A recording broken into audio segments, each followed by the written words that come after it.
Hello students, welcome to EPG Pathshala. I am Dr. Anupama, Professor at Department of Economics, Punjabi University, Patiala. I am here talking on behalf of Dr. Falendra Kumar Sudan, Professor, Department of Economics, University of Jammu. I am going to talk about the module Climate Change and Population Mobility from Demography of Climate Adaptation. So students, we are going to discuss about the impact of climate-induced migration on the sending and the destination areas. The impacts of climate change on population distribution and mobility is attracting growing interest and fueling heated debate. By 2050, the number of people forced to move primarily because of climate change will range between 200 million and 1 billion. These predictions highlight the view that migration reflects a failure to adapt to changes in the physical environment. The migrants are a relatively undifferentiated group. All are making emergency responses and moving to random destinations, including out of countries of origin. The migration is also termed as a key adaptive response to socio-economic, cultural, and environmental change. In this context, the important characteristics of migrant flows are duration, destination, and composition. So, this module aims to understand the impact of climate-induced migration on sending and destination areas, to suggest appropriate policies to overcome the problems of climate-induced migration. Factors influencing climate-induced migration. Extreme weather events such as storms, floods, heat waves, and changes in mean temperatures and precipitation and rise in sea levels will tend to contribute to increasing levels of mobility. However, there are inherent difficulties in predicting how climate change will impact the population distribution and movement. This is partly due to relatively high level of uncertainty about the explicit effects of climate change and the lack of comprehensive data on migration flows, especially movements within national boundaries in low-income countries that are likely to be most affected by climate change. In order to formulate appropriate policy responses at all levels, better information is necessary. The policies that build on existing strategies to support adaptation to climate change are among the most likely to succeed. The available evidence suggests that mobility, along with income diversification, is an important strategy to reduce vulnerability to environmental and non-environmental risks, including economic shocks and social marginalization. In most of the situations, mobility not only increases resilience but also enables individuals and households to accumulate assets. Thus, it will play an increasingly critical role in adaptation to climate change. For better adaptation and achievement of broader development goals, policies that support and accommodate mobility and migration are important. However, in many cases, even today, migration is viewed by many governments and international agencies as disruptive and requires control and restrictive measures. A radical change in perceptions of migration, as well as a better understanding of the role that local and national institutions need to play in making mobility a part of the solution rather than the problem is urgently needed. Policymakers' perceptions of migration.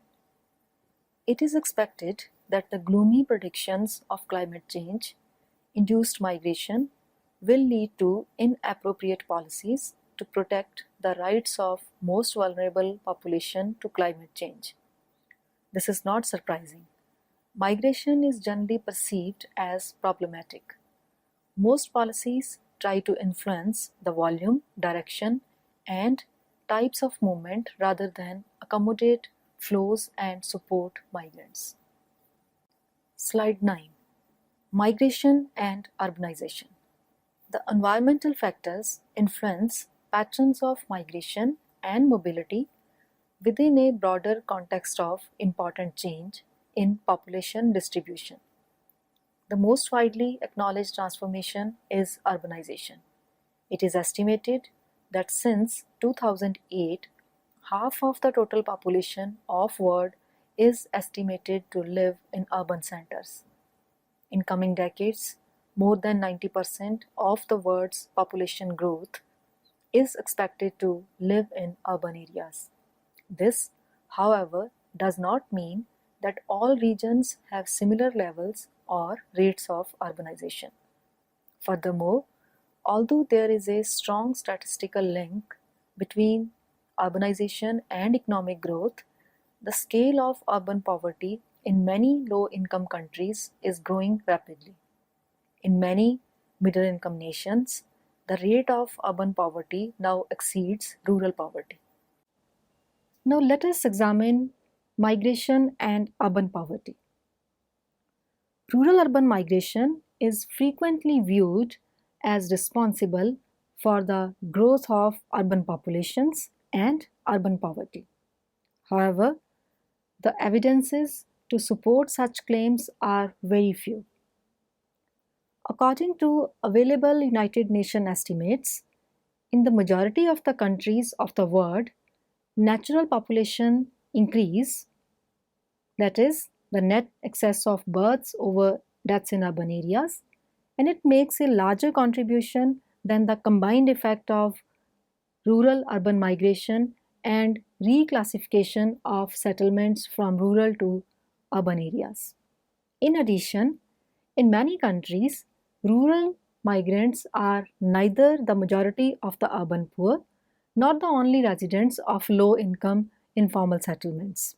The countries with the largest contributions of rural to urban migration to urban population growth are often the wealthiest or those with the most rapid economic growth.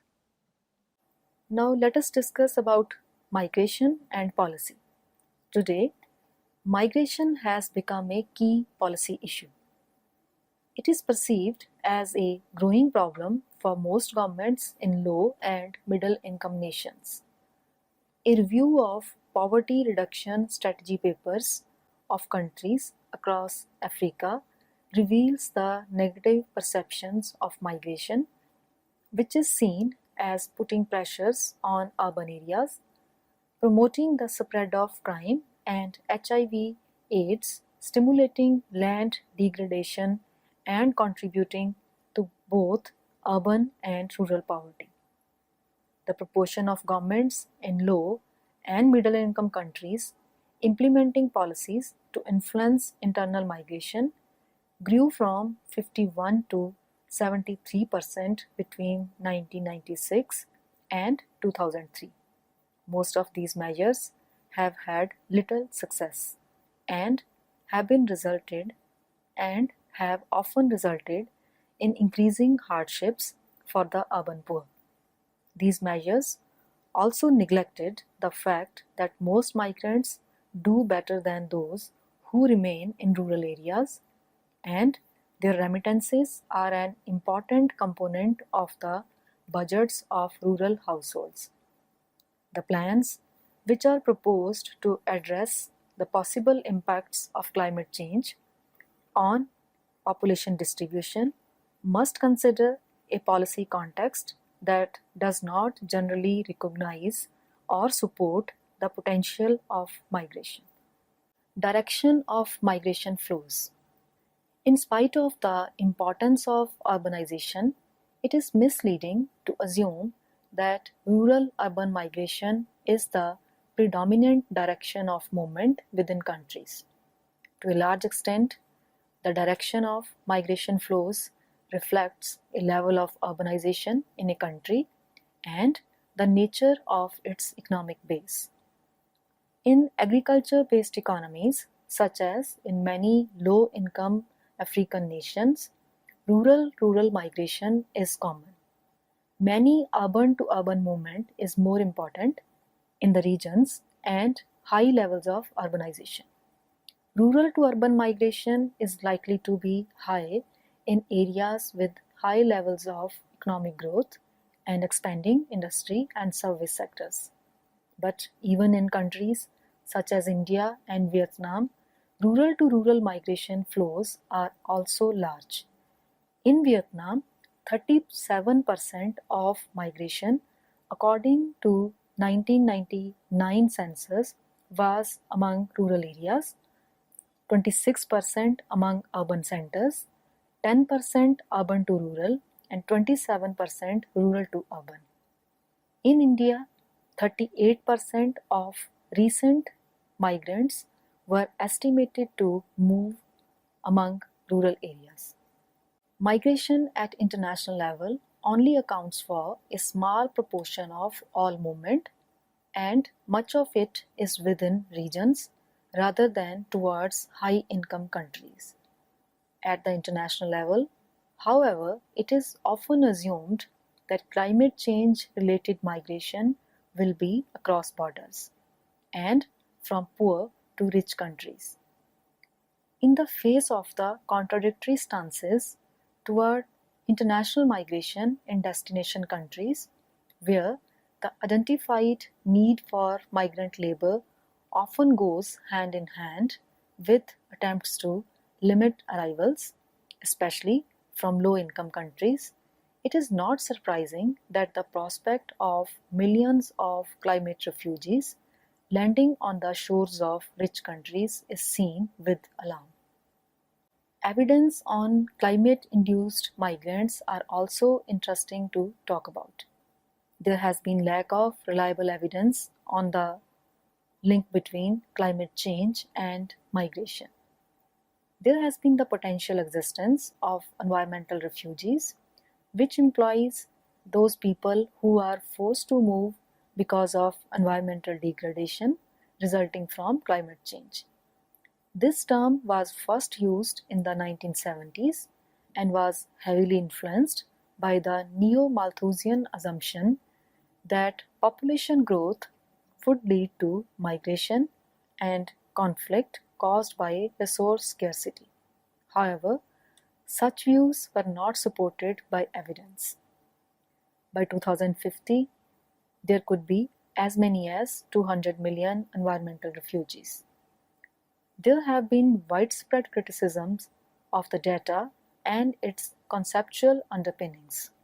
However, there has been growing consensus on the importance of multiple and overlapping causes of most migration flows, including economic, social, and political factors. The reports of the Intergovernmental Panel on Climate Change emphasize human migration is caused by population vulnerability and lack of capacities to adapt to climate change locally. There is a difficulty with the concept of environmental refugees. The figure proposed is an estimate of the numbers of people at risk. The populations living in areas most likely to be affected by the negative impacts of climate change are likely to move. This oversimplified view is based on common sense rather than on the understanding of the complex relationship between environmental change and human needs. There is little evidence that people who have already been exposed to environmental degradation actually move in the ways and numbers predicted by the environmental refugees model. Recent research and reviews of existing information are building a cleaner picture of how climate change may affect migration. For example, it is predicted that global warming in the 21st century will be more intense in Africa than in the rest of the world. However, the results of rainfall projections remain uncertain. This clearly makes it difficult to understand and predict the impacts of climate change, which is especially true in case of long term. Keeping this in view, the best approximation with all its limitations is to use the experiences of past and current events as similar to climate change induced drought, desertification, and land degradation, extreme weather events such as floods and hurricanes, and obviously, to much lesser extent, sea level rise. Now we can examine migration due to drought, desertification, and land degradation. It is predicted that freshwater availability will decline in near future. By 2020, between 75 and 250 million people will be affected in Africa, and by 2050, up to 1 billion people will be affected in Asia.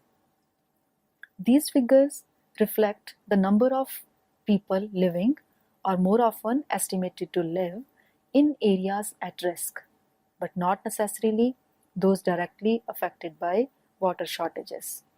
Statistically, households in countries facing water stresses are no more likely than those in other countries to lack access to improved water supplies.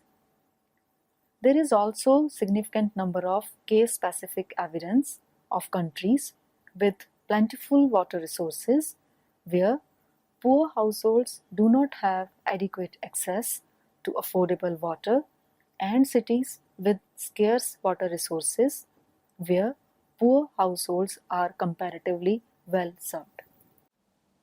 Reduced rainfall can affect people in economic terms through a decline in agricultural productivity. There is complex relationship between drought, desertification, and migration. Recent research in Burkina Faso reveals that reduction in rainfall increases rural-urban temporary migration, whereas the migration to urban centers and abroad entailing higher costs is more likely to take place after normal rainfall periods. It is influenced by migrants' education, the existence of social networks, and access to transport and roads. The overall migration patterns also vary depending on individual and household circumstances. Gender is an important variable determined by the locally prevailing gender relations and the division of labor. Therefore, since marriage is the main reason to move, women in the Sahel are less likely than men to engage in short-term movements. The Nepalese women, whose primary responsibility is agriculture production, are significantly less likely to move to distant destinations. The impacts of slow climate change are also more likely to affect marginalized groups. This is especially the case where local institutions are unable to mediate growing competition for resources. The pastoralist groups have long developed strategies to cope with unpredictable environments.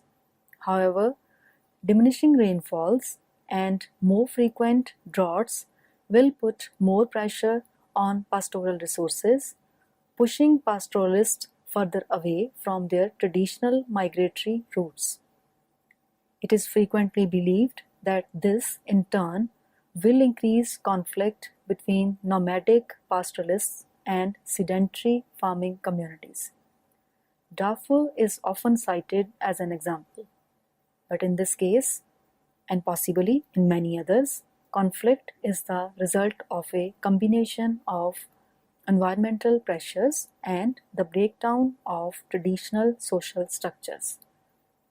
Throughout dry lands of Africa, political and economic marginalization of pastoralist groups, inappropriate development policies, constraining mobility, and much lower access to basic services than national averages, and limited opportunities from income diversification have been important factors in the prosperity of pastoralists to migrate to urban centers. Migration due to extreme weather events. In several cases, floods and hurricanes, particularly when accompanied by landslides, force people to leave their homes and move to other areas. The displaced populations are often extremely vulnerable. In most cases, experience shows that these displaced people return as soon as possible to reconstruct their homes and livelihoods. The extreme events only become disasters when they affect populations with high levels of vulnerability. The repeated events and limited access to government and non-governmental support system are important factors in increasing risk.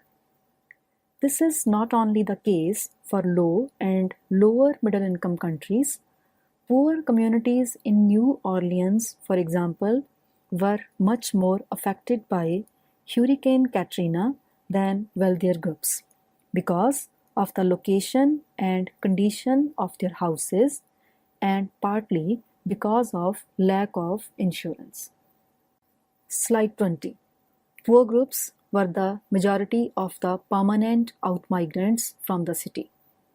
As compared to this, the outmigration in the aftermath of the Indian Ocean tsunami in 2004 was limited and mass migration never took place. This is attributed to a variety of factors. This is due to rapid humanitarian response and the substantial mobilization of diaspora groups to support victims at home. A study of the impact of the 14 April 2004 tornado in Bangladesh revealed that it had little, if any, consequences on outmigration from the affected area, as aid and recovery packages were distributed rapidly and fairly, and the event itself was perceived as exceptional and unlikely to occur again. The importance of effective coping strategies by communities and governments is explained by the different impacts of two natural disasters. In Japan, after the Kobe earthquake in 1995, 3 lakh people were displaced, but within 3 months, only 50,000 had not returned home. In contrast, many of the people displaced by the eruption of Mount Pinatubo in the Philippines in 1991 were still in temporary camps or squatter settlements after several years. Migration and sea level rise. Sea level rise is a long-term and gradual process of inundation and is also a contributor to the severity of storm surges and flooding.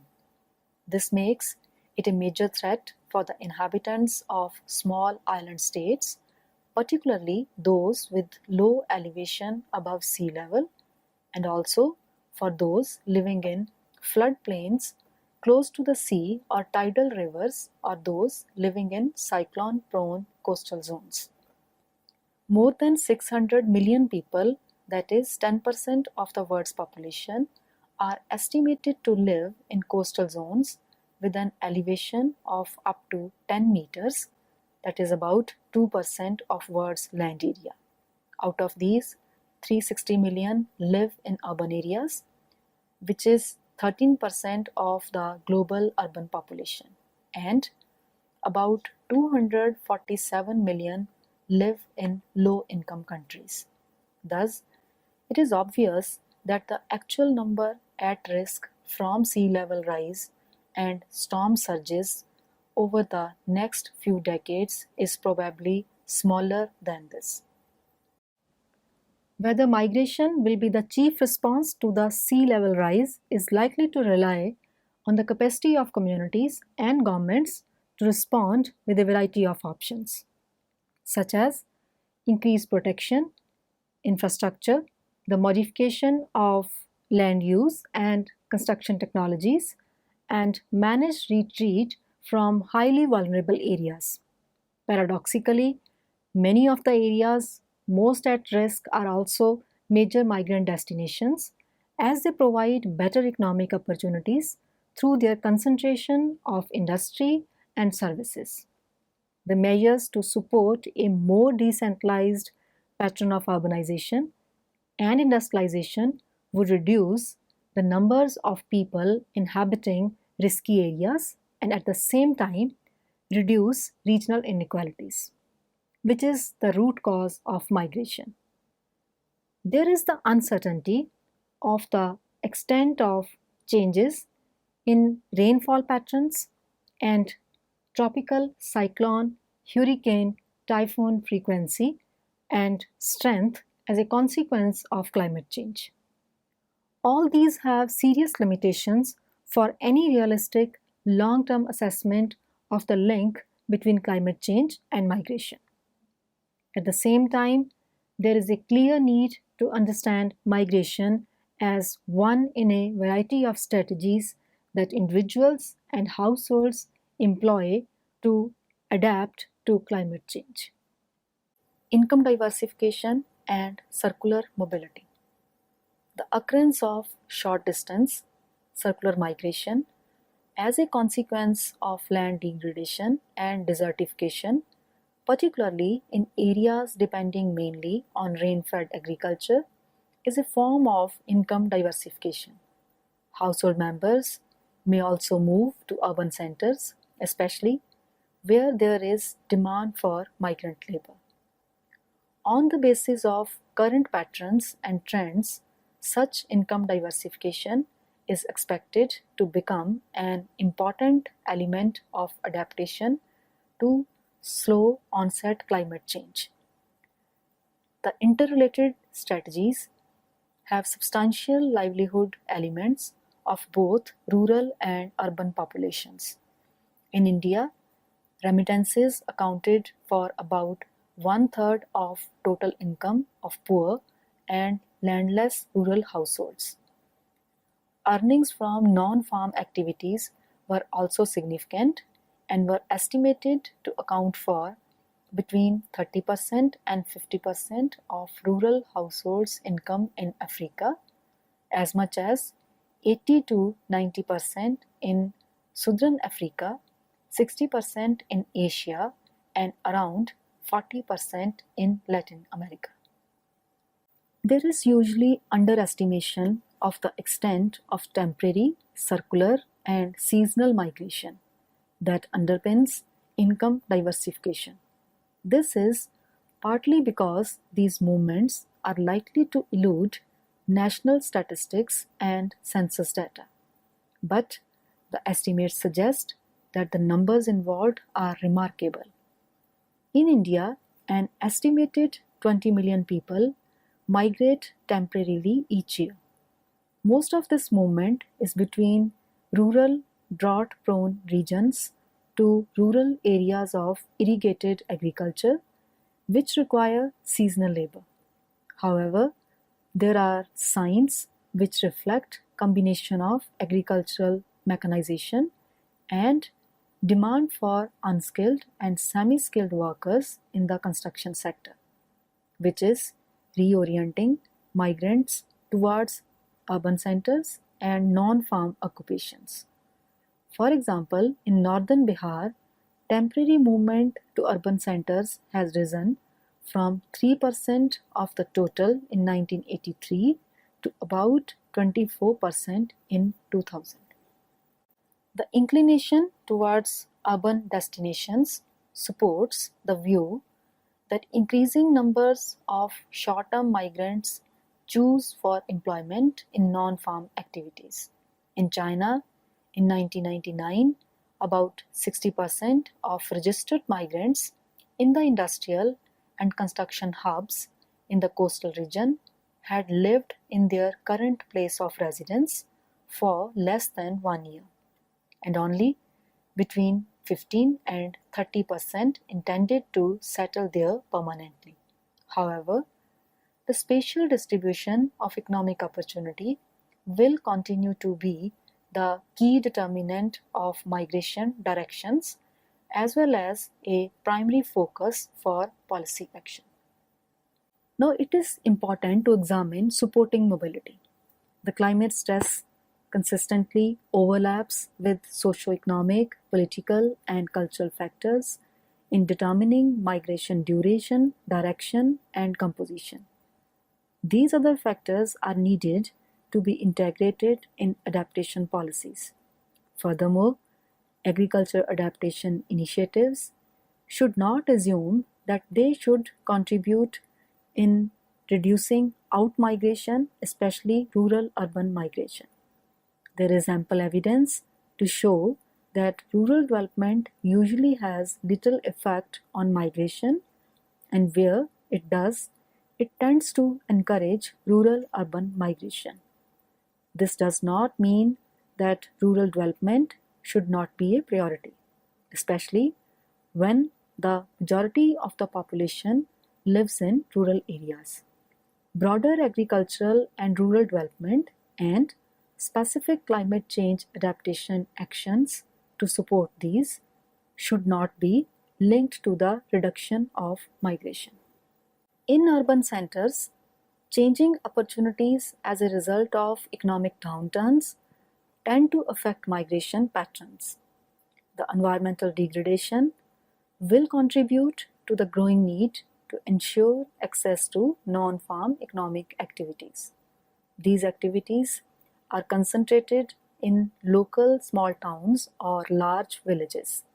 Indeed, the potential role of small and intermediate urban centers in economic growth, poverty reduction, and more recently, adaptation to the impacts of climate variability has been attracting the attention of policymakers since the 1960s.